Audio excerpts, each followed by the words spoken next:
ঝিনুকের রান্নাবাটি চ্যানেলে সবাইকে স্বাগত জানাই। সবাই কেমন আছেন? আশা করি ভালো আছেন, আর আমিও ভালো আছি।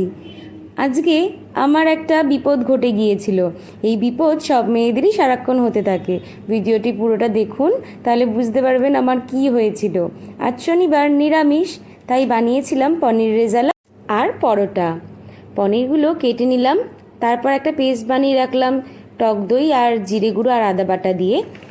ব্যাস এগুলোই আমি ভালো করে এবার মিশিয়ে রাখছি। কড়াইতে সাদা তেল নিলাম আর সেই গোটা গরম মশলা ফোড়ন দিতে গেছিলাম। দেখুন আমার হাতে তেল ছিটকে কি অবস্থা হলো। এখন হাতের অবস্থা খুবই খারাপ, কিন্তু কি আর করা যাবে, পেট তো আর কোনো এক্সকিউজ শোনে না, বলুন তাই না?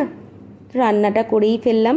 পনিরটা ভেজে নিয়েছি, আলু আর সয়াবিন আমি সব কিছু সেদ্ধ করে নিয়েছিলাম, তারপর হালকা করে আমি সেটাও আবার ভেজে নিচ্ছি। এবার সেই পেস্টটা অ্যাড করে আমি 5-10 মিনিট একটু জল দিয়ে মশলাটা কষিয়ে নিচ্ছি। টক দই আর আদা বাটা আছে, তাই বেশি আমি কষাবো না, তেতো হয়ে যাবে।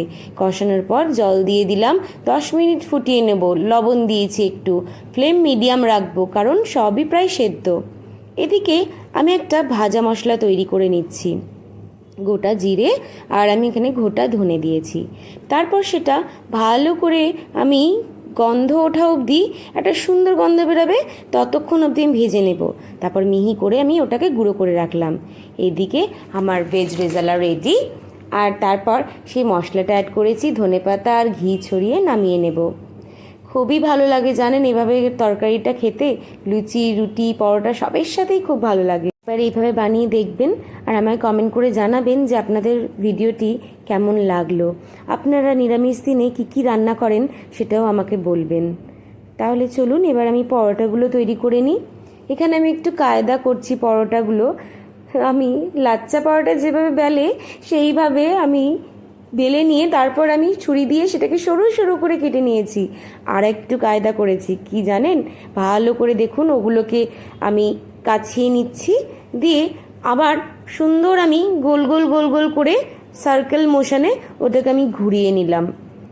এইভাবে একবার পরোটাটা বানাবেন, দেখতেই ভালো লাগে। এটা কিন্তু লাচ্ছা পরোটা হয়নি, লাচ্ছা পরোটার রেসিপি আপনাদের আমি অন্যদিন শেয়ার করব। এটা জাস্ট এমনি একটু কায়দা করলাম।